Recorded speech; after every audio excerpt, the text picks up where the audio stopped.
Hey everyone, remember when, like owning a home felt like something you could actually do, Yeah. and a vacation, wasn't like this total luxury, and maybe even like a single income could support a family. Right. It wasn't a fantasy, it was the reality for a lot of people after World War II. Right.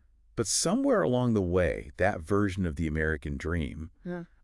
it kind of slipped away. Yeah. So what happened?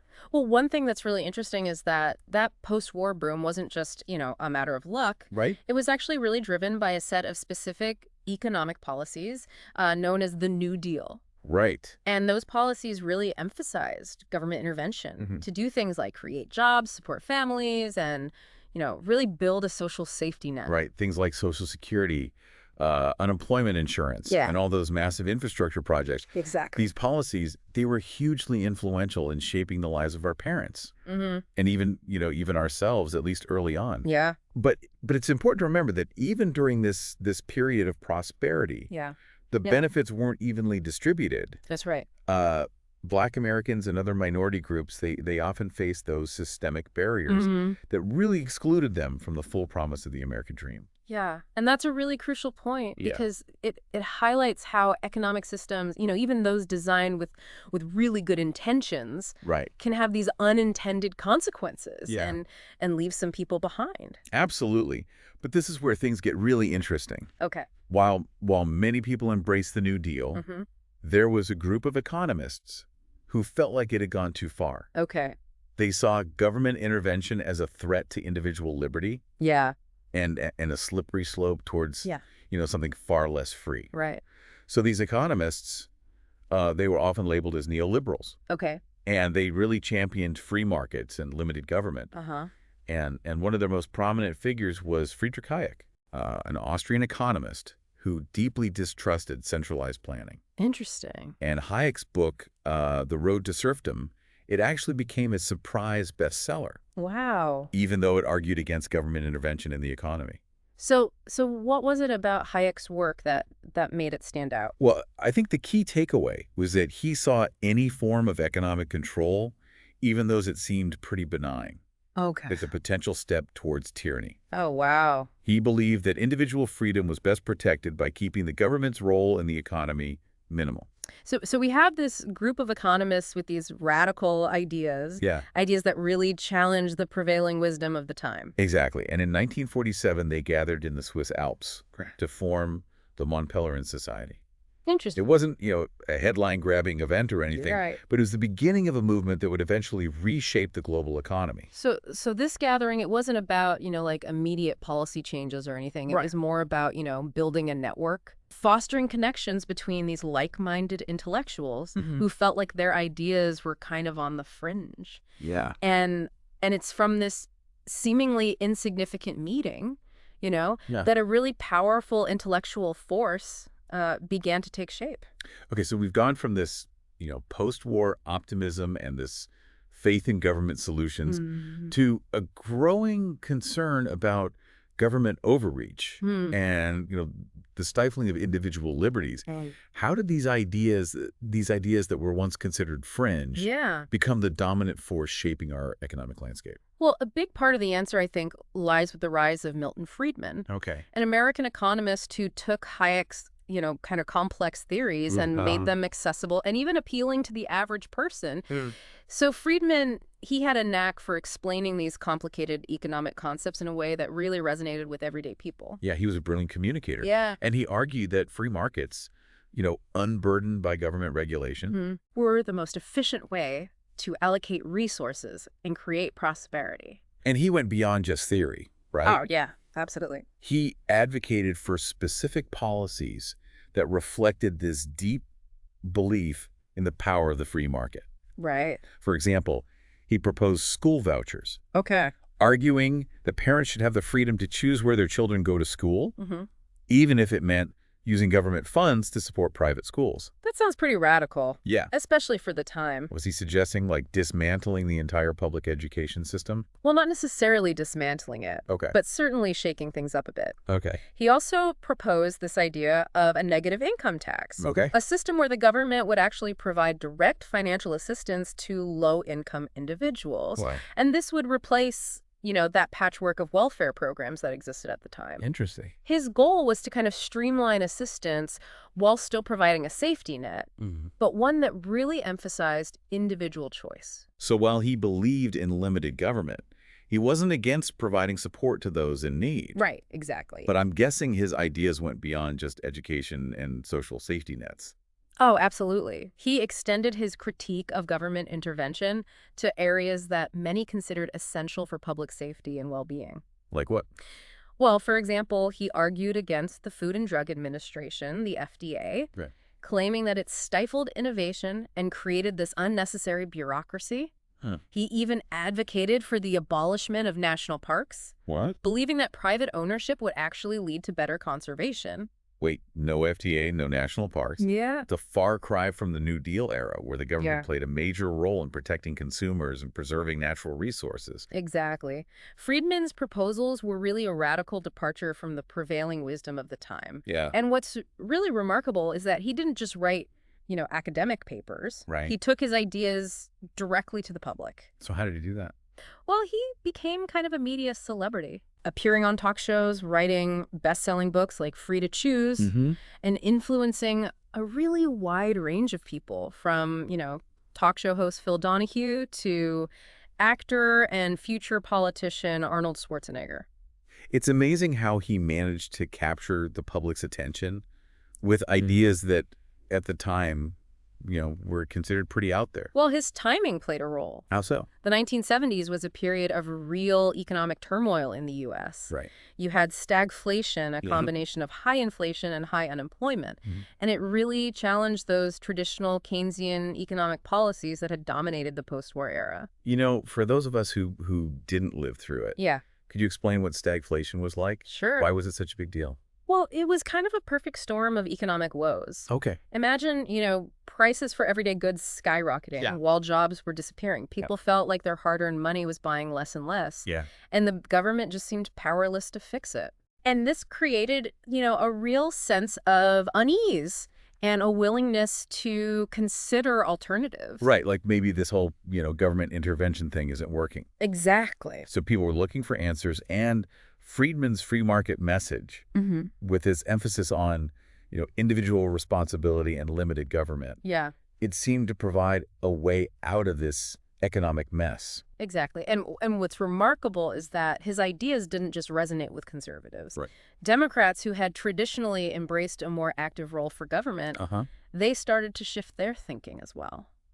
So how did this shift manifest in actual policy? Okay. Did politicians actually start, dismantling the New Deal? Well, not all at once. Right. But the change was gradual and it was significant. Okay. It started with deregulation, Okay. a process of reducing government oversight of industries. And surprisingly, it was a Democrat president, Jimmy Carter. Wait, Jimmy Carter? Yeah. The guy known for putting solar panels on the White House. He embraced deregulation. He did. Carter deregulated key industries like trucking and airlines, arguing that increased competition would benefit consumers. Okay. He also implemented significant tax cuts, particularly those benefiting investors. So this signaled a major departure from traditional Democratic policies. Absolutely. So the seeds of change were sown even before Ronald Reagan took office. Absolutely. Reagan, of course, amplified these trends with his Reaganomics agenda. Right, tax cuts, deregulation, a reduction in social spending. Exactly. These became the hallmarks of his presidency, reflecting that growing influence of free market thinking on both sides of the political spectrum. Right. It wasn't just a Republican thing anymore. And this shift towards free market principles didn't end with Reagan, did it? No, it didn't. In fact, it gained even more momentum in the 1990s. Right. Even Bill Clinton, Okay. a Democrat who many hoped would signal a return to those New Deal-style policies, he declared the era of big government is over. Wow, that's a pretty definitive statement. Yeah. So even though Clinton was seen as a more progressive Democrat, Right. he he continued down this path of limited government and free market solutions. He continued many of the policies of his predecessors, Okay. particularly in areas like healthcare and education. Like what specifically? Well, for instance, his welfare reform bill Okay. placed limits on the amount of time people could receive benefits, Uh-huh. and it emphasized work requirements. So what we're seeing is this fundamental shift Yeah. in the way both major political parties viewed the role of government in the economy. Mm-hmm. It wasn't just about specific policies. It was about a deeper philosophical change. You're right. It was about a change in ideology. Okay. And this ideology, often referred to as neoliberalism, it went beyond just economics. So it wasn't just about shrinking government. No.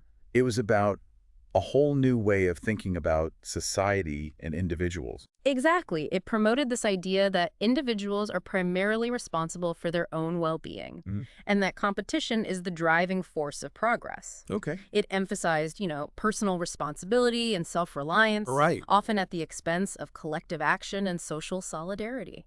And how did this new way of thinking play out in people's lives? Okay. What were the practical consequences of this shift? Well, this is where the work of political scientist Wendy Brown becomes really insightful. Okay. She argues that neoliberalism has transformed us into human capital. Human capital. Yeah. That's a striking phrase. It is. It almost sounds dehumanizing, reducing people to economic units. That's precisely Brown's point. Okay. She argues that this emphasis on self-optimization and market-driven values can have some pretty negative consequences. Like what? Well, it can lead to increased anxiety and competition as we're constantly, comparing ourselves to others, striving to maximize our economic potential. I can see how that would be exhausting. Yeah. Always feeling like you have to be on, Right. constantly hustling and proving your worth. Exactly. And this pressure to optimize ourselves, Yeah. it can seep into every aspect of our lives. Really? From our careers to our relationships to our leisure activities. It's like we're always working, Yeah. even when we're not. Right. So it's not just about, long working hours or job insecurity. It's about a deeper sense of unease Yeah. and a feeling that we're never quite good enough. Exactly. And Brown argues that this constant pressure to perform can erode our sense of community and shared purpose. Okay. We become more focused on individual gain Right. and less concerned with the well-being of others. That's a pretty bleak picture. Yeah. Has this individualistic, market-driven worldview really become that dominant? Well, that's a question worth exploring. Okay. Think about how we often frame discussions about social issues. We Right. talk about, investing in education or return on investment in healthcare. You're right. Those terms have become commonplace. Yeah. Everything has to be measured in economic terms. Exactly. Even things like healthcare and education, which traditionally were seen as social goods. Right. They're now often framed as individual investments. And this way of thinking extends beyond just policy debates. Okay. It shapes how we view ourselves and our relationships. How so? Well, we talk about networking to advance our careers, branding ourselves to stand out in a crowded marketplace, even optimizing our leisure time to maximize productivity. So the language of the market has permeated our everyday lives. Yeah. Even our personal relationships and self-perception. It's subtle, but it's pervasive. Yeah. And Brown argues that this market logic Okay. can lead to a more fragmented and atomized society, Right. where individuals are increasingly isolated and disconnected from one another. It's like we're all little entrepreneurs. Yeah. Competing for resources and recognition in this vast and unforgiving marketplace. Well, that's a powerful analogy. And this sense of constant competition and comparison. Yeah. It can be incredibly stressful and demoralizing. Absolutely. It's no wonder that rates of anxiety and depression have been rising, especially among younger generations who have grown up in this hyper-competitive environment. It's a complex issue, of course, Yeah. but it's worth considering how this neoliberal worldview, with its emphasis on individual responsibility and, relentless self-improvement, Right. might be contributing to these trends. So we've gone from a period of post-war optimism and faith in government to a society dominated by market logic and individual competition. It's quite a transformation. It is, but where do we go from here? That's the big question. Yeah. If neoliberalism has become so embedded in our thinking, Right. how do we even begin to imagine alternatives? That's what I'm curious about. Are there other ways of organizing society? ways that prioritize human well-being and social connection, lower individual gain and market competition. Well, there are certainly people who are trying to articulate different visions, different ways of thinking about the role of government, the purpose of the economy, and the meaning of community. So there are people pushing back against this this dominant neoliberal ideology. Yeah. I have to admit, it's a little hard to imagine like what a real alternative would even look like. It's definitely a challenge, especially since, as we've discussed, these ideas have become so deeply ingrained in our culture, even our language. Yeah. But one approach that's gaining some traction is often called democratic socialism. Okay, socialism. Yeah. I know that word can be loaded for some people, right? Conjuring up images of, authoritarian regimes and things like that. Yeah. But what does democratic socialism actually mean in this context? It's important to distinguish it from, the types of socialism that have been associated with those repressive governments. Democratic socialism is really about trying to achieve a more equitable and just society through democratic means. Right. It emphasizes things like democratic participation, social ownership of key resources, and a strong commitment to social justice. So it's not about abolishing capitalism altogether. Right. But rather about using democratic processes to create a more balanced and humane economic system. Exactly. It's about prioritizing human needs and well-being over corporate profits. Okay, so what would that look like in practice? Well, for example, democratic socialists advocate for things like universal health care, affordable housing, tuition-free college, arguing that, these are essential for a just and thriving society. Those are ideas that resonate with a lot of people, especially, in the face of rising inequality and economic insecurity. Yeah, absolutely. Are there any other alternative models being explored? Yeah, another idea that has gained some attention, particularly in recent years, is this concept of a universal basic income. Okay, I've heard about this. Yeah. It's the idea of providing everyone with a guaranteed minimum income. Right. Regardless of whether they're working or not. Exactly. But wouldn't that discourage people from working? I mean, why work if you're getting a check regardless? That's a common concern. Yeah. But proponents of UBI argue that it would actually free people up to pursue more meaningful work, to start businesses, to engage in caregiving or creative endeavors that often don't pay a living wage.